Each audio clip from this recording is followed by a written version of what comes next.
Nakamas, creo que no exageramos cuando mencionamos que los acontecimientos o revelaciones del capítulo 1136 han supuesto un cambio importante en muchas ideas y conceptos relacionados con el mundo de One Piece, dejando claro que la historia de este mundo es más amplio y complejo de lo que imaginábamos hasta este momento, ya que pensábamos que el misterio de la historia sería resuelto y revelado tan pronto como se revelara el siglo vacío, que es un periodo de tiempo cuyos eventos fueron completamente eliminados de la historia por el gobierno mundial, y no sabemos mucho sobre él excepto que fue testigo de una gran guerra que cambió el terreno del mundo, y tuvo lugar entre un reino muy avanzado y una alianza formada por 20 reinos que terminó con la pérdida de ese reino y el establecimiento del gobierno mundial hace 800 años. Pero la mayor sorpresa revelada en este capítulo, basado en la leyenda de Harley, es que lo ocurrido durante el siglo vacío no fue más que la segunda destrucción del mundo, ya que fue presidida por la primera destrucción que ocurrió hace más de esos 900 años, durante el reinado de Nika. Sin embargo, las razones y detalles relacionados con esta destrucción primera aún se desconocen por completo. Este número dejó en claro de manera concluyente e indiscutible que Nika y Joy Boy eran dos personas diferentes. Y vaya, lo mencionamos en este canal en muchas ocasiones, especialmente cuando Vegapunk mencionó que Joy Boy estaba luchando como el guerrero de la liberación conocido como Nika de la historia de Elbaf, lo que indicó que el reinado de Nika precedió al reinado de Joy Boy. En cuanto a las otras cosas más importantes que se pueden deducir del discurso de Yarul, es la existencia de un idioma muy antiguo en el que se escribió la leyenda de Harley,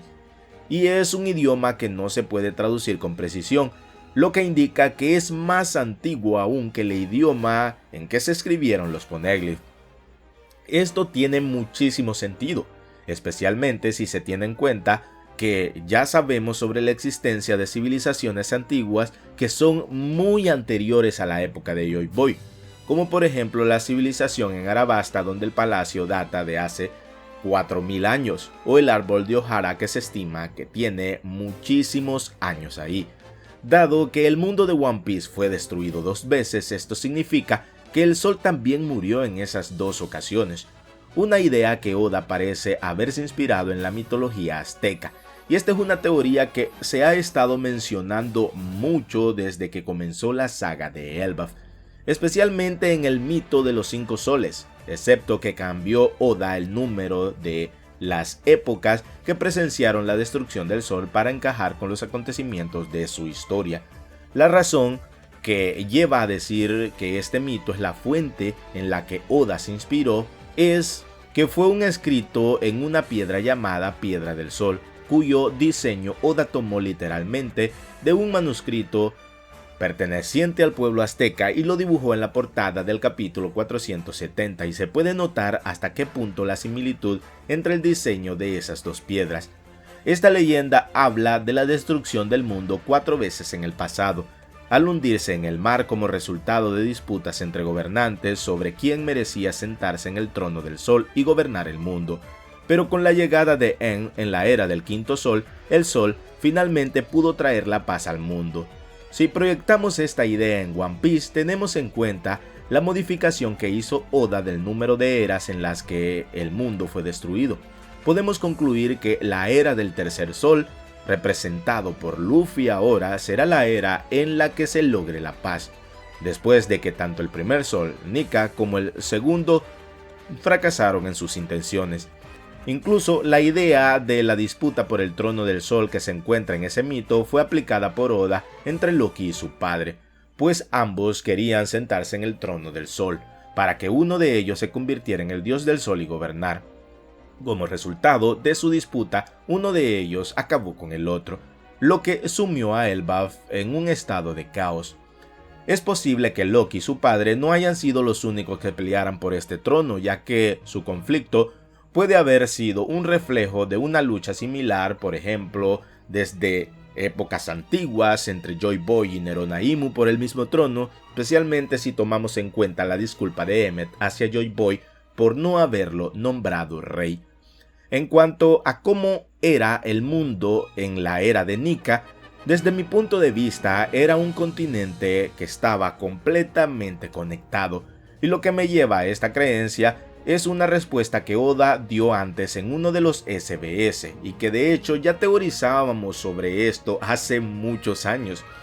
Creo que lleva una pista muy indirecta en esta idea. En su respuesta, Oda reconoció que el nombre del castillo en el que vive Neronaimu se inspiró en el nombre del continente madre Pangea, pero declinó explicar el motivo que lo llevó a elegir este nombre en concreto.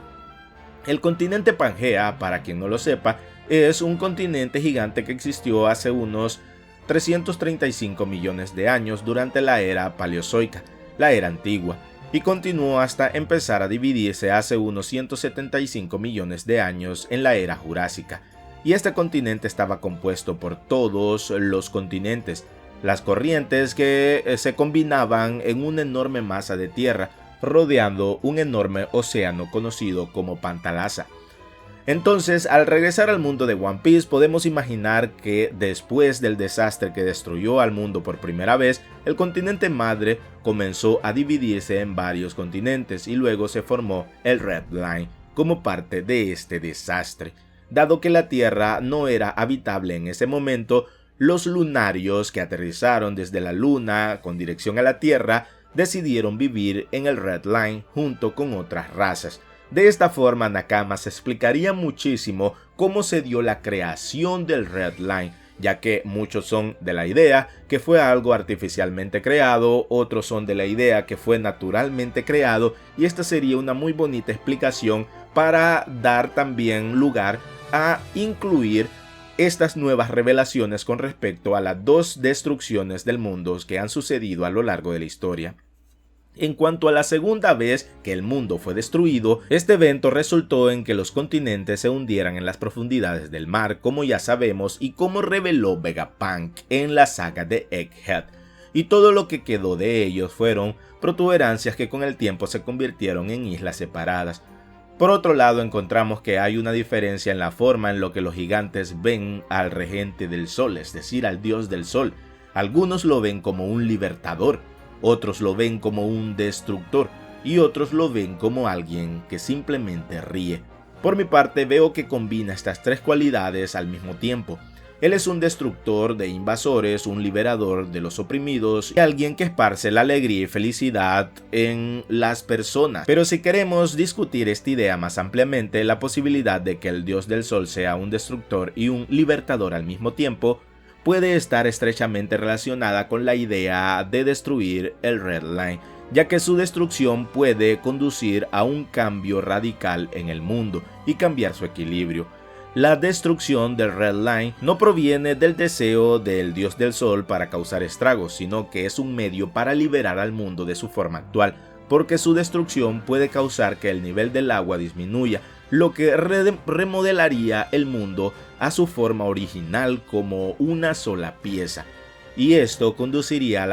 la aparición del All Blue como resultado. Todos los océanos se fusionarían. Es posible que hace 800 años Joy Boy buscara destruir el Red Line, pero fracasó y fue derrotado por Neronaimu, y el conflicto entre el reino antiguo y los 20 reinos puede haber estado relacionado con este objetivo. Parece que el Imperio Antiguo creía que liberar al mundo de las restricciones impuestas por el Red Line era la opción más adecuada. El Red Line, con sus enormes fronteras, restringe el movimiento de cualquier persona y limita la libertad, mientras que destruirla puede conducir a la destrucción y creación de un mundo más libre y abierto. En cuanto a la razón que me hace creer que destruir el Red Line era el objetivo de Joy Boy, son las palabras de Corazón, quien indicó que el clan de los D puede tener como objetivo destruir el mundo, pero insinuó a través de sus palabras que la destrucción buscada por este clan es diferente a la destrucción que buscaba su hermano Doflamingo.